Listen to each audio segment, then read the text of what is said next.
तो एक बार आप लोग पुलिस के लिए एक बार सम्मान की तालियां बजाइए। बाकी मैं तो हास्य का कवि हूं सर, ये तालियां मैंने इसलिए बजवा दी क्योंकि मुझे वापस भी जाना है। तो पहले से तालियां बजवा दो, नहीं तो मैं तो बिहार का रहने वाला हूं। बिहार अपने आप में अद्भुत है सर। बिहार में शराब बंद हो गई तो मैं दिल्ली रहने लगा। मैं दिल्ली के सीपी में रहता हूं, सीपी यानी छतरपुर। और हंसाने के लिए आपको दिल्ली में तो कवियों की जरूरत ही नहीं है।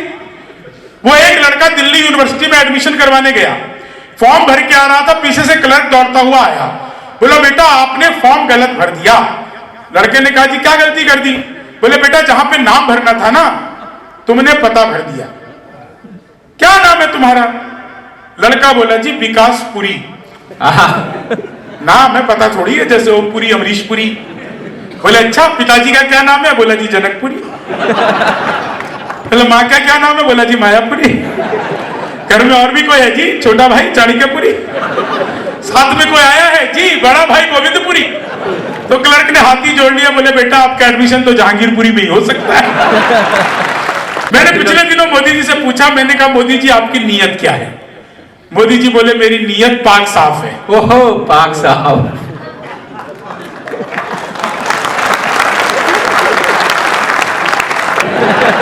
तो अपना अपना मामला है। तो मैं आपको सच्ची घटना बता रहा हूं सर। मैंने सच्ची बात बिल्कुल, मैंने एक बार नई मोटरसाइकिल ली सर। मैं घर से बाहर निकला तो पहले ही चौराहे पर मुझे पुलिस वाले ने पकड़ लिया। बोले आजा साइड में तेरा चालान कटेगा। मैंने कहा चालान कटेगा किस बात का? नई गाड़ी है, सारे लाइसेंस है, इंश्योरेंस है, सब कुछ है। बोले तूने हेलमेट नहीं पहन रखा। मैंने कहा हो गलती हो गई। कितने का कटेगा? बोला जी 500 रुपए का। मैंने कहा कभी आदमी 500 रुपए कहां से दूंगा? 150 में बात बनती हो तो बात कर। बोले ठीक है 100 रुपए दे दे। मैंने सर 100 रुपए दिए। बोले निकल अब क्यों खड़ा है? मैंने कहा इतना भी बिहारी नहीं हूं। अगले चौराहे पे फिर दूसरा पकड़ लेगा तो उसे क्या कहूंगा? उसे भी 100 रुपए दूंगा। बोला नहीं उसे कह दियो लिमका।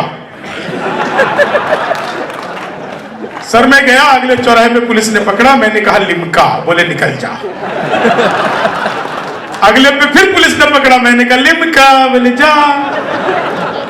अब सर अगले दिन मैं जानबूझकर हेलमेट छोड़कर आया, अपने पास लिमका थी। तो पहले ही चौराहे पर पुलिस ने पकड़ लिया। मैंने कहा लिमका। बोले बेटा साइड में आजा, आज का कोको कोला था।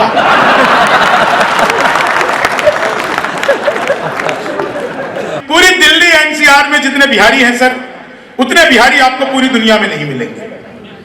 इसमें हमारी कोई गलती नहीं है, सारा कसूर दिल्ली एनसीआर वालों का।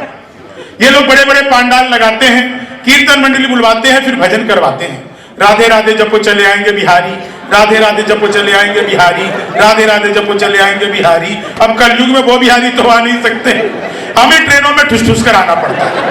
तो हमारा तो मामला अद्भुत है। मैं तो इलेक्ट्रॉनिक शॉप पे गया, मैंने जाकर पूछा टीवी कितने का दे रहे हो? बोला हम बिहारियों को टीवी नहीं देते। मैंने कहा तुझे कैसे पता लगा? बोले निकल यहां से। अगले दिन में सूट बूट हैट नकली मुझे। मैंने कहा ये टीवी कितने का दे रहे हो? बोला तुझे कल भी मना किया था। अगले दिन में बुर्का ओढ़ के चला गया। मैंने कहा भैया ये टीवी कितने का दे रहे हो? बोला भाई साहब आपको 2 दिन से मना कर रहा, हम बिहारियों को टीवी नहीं देते। मैंने कहा ठीक है मत दे, लेकिन ये बता तुझे पता कैसे लगता है मैं बिहारी हूं? तो उसने जो बात बताई आप लोगों तक पहुंच जाए तो एक एक व्यक्ति का आशीर्वाद चाहिए। मैंने कहा मत दे, लेकिन ये बता तुझे पता कैसे लगता है मैं बिहारी हूं? बोला बेटा जिसे तू टीवी कह रहा है वो माइक्रोवेव है। ये तो माइक्रोवेव को टीवी बताने का कॉन्फिडेंस बिहार लेकर के आया। दुनिया में सबसे ज्यादा ईमानदार नेता हमारे बिहार के लालू प्रसाद यादव। जिस जेल का उद्घाटन किया खुद उसमें बंद रहे, यह होती है उद्घाटन की जिम्मेदारी। अच्छा एक चीज सर, यहाँ पे बहुत भारी संख्या में महिलाएं बैठी हैं। एक तो मैं इनको महिलाओं को प्रणाम करता हूँ सर। मैंने इतनी खुलकर हंसती हुई महिलाएं तो देखी बहुत दिन बाद है। ये इतना खुलकर हंसती नहीं है, इन्हें ब्यूटी पार्लर वाली समझा के भेजती है। बहन जी ज्यादा मुंह फाड़ के हंसोगी तो चेहरे के पीओपी की कोई गारंटी नहीं है, कभी भी उतर सकती है। लोग बताते हैं कि महिलाएं बहुत ही जो है ना बढ़िया होती है, बहुत साफ सुथरी होती है, इतना ध्यान रखती है अपना।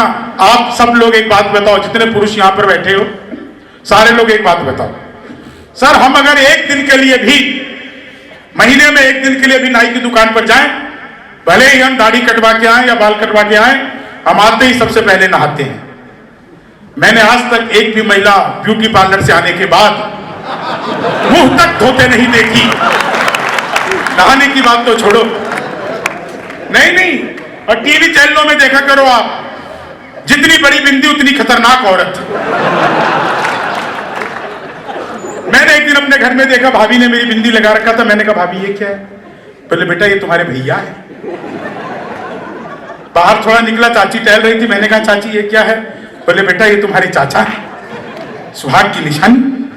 सर मैं घर से बाहर निकला, मैंने देखा एक महिला, उसने एक के ऊपर एक बिंदी लगा रखी।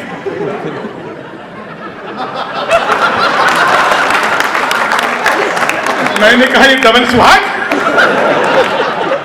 और एक तो कमाल, जयपाल सर बिल्कुल सच बता रहा हूं, टेढ़ी मेढ़ी बिंदी लगा रखी।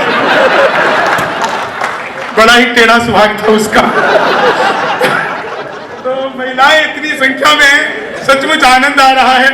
आप लोग को प्रणाम करता हूं। 4 लाइनें आपको सुनाता हूं। बहुत अच्छा आप लोग सुन रहे हैं, बहुत आनंद से सुन रहे हैं। आप लोगों ने लगातार बार बार रील्स देखे होंगे। सब वो बनाते हैं ना आजकल, रील्स बहुत चलता है, वो 15 सेकंड 30 सेकंड की वीडियो खूब चलती है। रसिक जी सुनिएगा, रील सुनिएगा कि लेनी थी जीत हमने मगर मात ले लिए, लेनी थी जीत हमने मगर मात ले लिए, कितने हसीन देखिए जज्बात ले लिए, दूल्हा बेचारा रील बनाने में रह गया, दुल्हन ने फिर पंडित जी के साथ ले लिया, दुल्हन ने फिर पंडित जी के साथ ले लिए, दुल्हन ने फिर पंडित जी के साथ ले लिए। और 4 लाइनें सुनिएगा कि भगवान मेरा साथ आप यूं भी निभाना, किस्मत के खेल में मुझे ऐसे भी जिताना, किस्मत के खेल में मुझे ऐसे भी जिताना, सलमान के जैसे भले बीते ये जवानी, सलमान के जैसे भले बीते ये जवानी, लेकिन बुढ़ापे में अनूप जलोटा बनाना, लेकिन बुढ़ापे में, ये सीनियर सिटीजन के लिए प्रोग्राम है ना, इन सबको एक एक हारमोनियम दिया जाए और 6 महीने का परीक्षण ताकि ये सीख ले।